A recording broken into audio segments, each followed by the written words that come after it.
चला चला चला, बाबाची जयंतीची तयारी करूया. ए राम्या गोम्या सोम्या, चला रे चला, बाबाची जयंती आहे, तयारी करूया. लक्षात ठेवा, या वर्षी सगळ्यात जास्त वर्गणी गोळा करायची आहे. मागच्या वर्षी सारखं नाही. आपल्यातले बरेच लोक युकेला पोहोचले आहेत, त्यांच्याकडून पाऊंड मध्ये वर्गणी गोळा करायची आहे बरं का. चला चला चला, वर्गणी गोळा करायला चला. यावर्षी पियुष आणि नितीन साहेबांकडून जास्तच वर्गणी घ्यायची आहे बरं का. चला चला चला. बाळा, हे बाळा, कोण बाळा? कोण आवाज देतोय मला? बाळा जरा इकडे बघ. कोण आहात आपण? अरे मी तुझा बाप, याची जयंती साजरी करणार आहात तुम्ही. आम्ही सगळे मिळून सगळ्यांकडून वर्गणी गोळा करूया आणि धमाल करूया ना बाबा. वर्गणी? तुला पण वर्गणी करणार आहात तुम्ही? हे काय आहेत आपले SC ST OBC लोक आणि काही मुस्लिम लोक पण आहेत, त्यांच्याकडून घेऊ ना वर्गणी. वर्गणी? आणि जर कोणी वर्गणी दिली नाही तर? काय म्हटलं बाबा? जर कोणी वर्गणी दिली नाही, शिव्या देऊन घेऊन ना त्यांच्याकडून. शिव्या देणार तुम्ही? अरे मी तर तुमचा बाप आहे, तुम्ही त्यांना का शिव्या देणार? बाबा, तुम्ही दिलेल्या संविधानाचे हक्क सगळेच घेतात, आम्ही एकट्याने घेतलाय का? घेऊन ना शिव्या देऊन जर कोणी नाही दिली तर.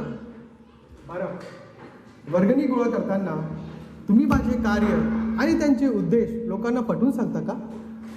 तुमचे कार्य, तुमचे उद्देश? नाही बाबा, का? मलाच तर माहिती नाही ना बाबा. अरे बाप म्हणताय ना तुम्ही मला. दरवर्षी जयंती साजरी करताय तुम्ही माझी, आणि तुम्हालाच माझे कार्य माहीत नाही? नाही बाबा. बरं, जयंती साजरी करताना तुम्ही माझे गुरु महात्मा ज्योतिबा फुले आणि त्यांचे गुरु छत्रपती शिवाजी महाराज यांची पण जयंती साजरी करता का? नाही बाबा.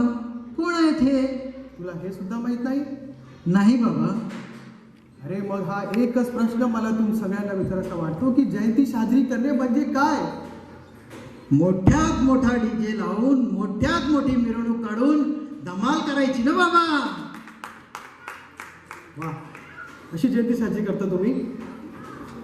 बाळा, आपला समाज हा सांस्कृतिक व्हावा असा माझी इच्छा होती. मी वारंवार आपल्या समाजाला सांगत गेलो, तुमच्या जुन्या आणि गलिच्छ रूढी सोडून टाका, घर स्वच्छ ठेवा, दारू पिऊ नका आणि नको त्या ठिकाणी गोंधळ घालू नका. पण तुम्ही काय करताय? तुम्ही आज नको त्या ठिकाणी गोंधळ घालताय, नाचताय, धिंगाणे करताय. मला सांगा, हे सगळं करून तुम्हाला काय साध्य होईल? सामान्य मिरवणुकीपेक्षा मोठ्यात मोठी मिरवणूक काढून मोठ्यात मोठा DJ लावून मजा येते ना बाबा तुम्हाला जडणाऱ्याला जडवण्यात. बाळा, आपला समाज हा शिक्षित व्हावा ह्यासाठी आम्ही आपल्या जीवाचे प्राण केले. शाळा काढल्या, वसतिगृह काढल्या, औरंगाबादमध्ये मिलिंद हायस्कूल एज्युकेशन सोसायटीची स्थापना केली, तर मुंबईमध्ये सिद्धार्थ कॉलेज काढला. हे सगळं कशासाठी? हे सगळं फक्त आपल्या समाजाला शिक्षित करण्यासाठी. माझे जीवनाचे एकच ध्येय होते, ते म्हणजे समाजाला शिक्षित करणे. The mission of my organisation was to liberate social caste and backward class. पण तुम्ही आज हे न करता घरोघरी माझे फोटो लावताय, मोठ्यात मोठे माझे पुतळे उभारताय. हे कशासाठी? पण तुम्ही आजही मला स्वीकारलं नाही, माझ्या विचारांना तुम्ही आजही स्वीकारलं नाही, याचा मला दुःख आहे. बाळा, जयंती साजरी करणे म्हणजे आपल्या थोर महापुरुषांचे विचार लोकांपर्यंत पोहोचवणे. आणि तुम्ही असे गोंधळ घातल्यामुळे लोक तुम्हाला नाही तर आम्हाला शिव्या देतात, याची तुम्हाला जाणीव आहे? नाही बाबा, मला खरंच याची जाणीव नाही. मग तुम्ही असे का वागताय? बाबा, इतर समाजाचे लोक तुम्हाला मानत नाही, तुमचा राग करतात, तुम्हाला जळतात. म्हणून मोठ्यात मोठी मिरवणूक काढून मोठ्यात मोठा DJ लावून आम्हाला दाखवायचं असते, बघा जय भीमवाल्याची ताकद, बघा जय भीमवाल्याचं पॉवर. अरे मी कुठला पॉवर तुम्हाला हस्तगत करायला सांगितलं आणि तुम्ही कुठल्या पॉवर बद्दल बोलताय? पॉवर म्हणजे राजकारण, पॉवर म्हणजे सत्ता, ज्याच्या अंगी सत्ता नसते त्याला सामर्थ्य नसतो, आणि ज्याच्या अंगी सामर्थ्य नसतो तो जीवनात काही साध्य करू शकत नाही. म्हणून आपण सगळ्यांनी राजकारण हे आपले ध्येय ठेवावे. बाळा, हजारो वर्षापासून राजकारण तर सोडा, नुसता माणुसकीचाही अधिकार नव्हता आपल्याला. आणि आजही आपण राजकारणापासून वंचित आहोत. याचे कारण म्हणजे आपण सगळे शिकलो ते स्वतःसाठी. आपण आपल्या पारिवारिक जीवनामध्ये मग्न झालो आणि सामाजिक बांधिलकी विसरलो. आपल्यापैकी काही लोक राजकारणात गेले, पण ते फक्त त्यांच्याच हितासाठी. आणि शेवटी आपण सगळे गटामध्ये विभाजित झालो.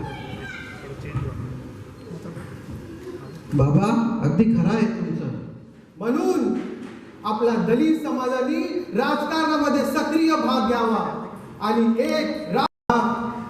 आपला समाज हा गरीब आहे. तुम्ही एका दिवशी कोट्यावधी रुपये खर्च करता. जर हाच रुपया तुम्ही आपल्या गरीब आणि शिक्षित बांधवांमुळे लावला तर आपला समाज हा गरीब राहणार नाही, शिक्षित होणार. म्हणून आजपासून हा रुपया खर्च न करता आपल्या शिक्षित पिढी मागे लावा, त्यांना शिकवा, आपल्या समाजाला पुढे न्या. आणि आजपासून एक दिवस नाही तर 365 दिवस आपल्या थोर महापुरुषांचे विचार घरोघरी पोहोचवा. आणि असाच तुम्ही जयंती साजरी करा. 365 दिवस लोकांच्या घरी थोर महापुरुषांचे विचार पोहोचवा आणि अशी जयंती करा, अशी आम्हाला तुमची विनंती आहे. बाबा, मी चुकलो, मला माफ करा बाबा, मला क्षमा करा. उठ बाळा, पुढे हो. आता मला कळून चुकलं जयंती कशी साजरी केली पाहिजे.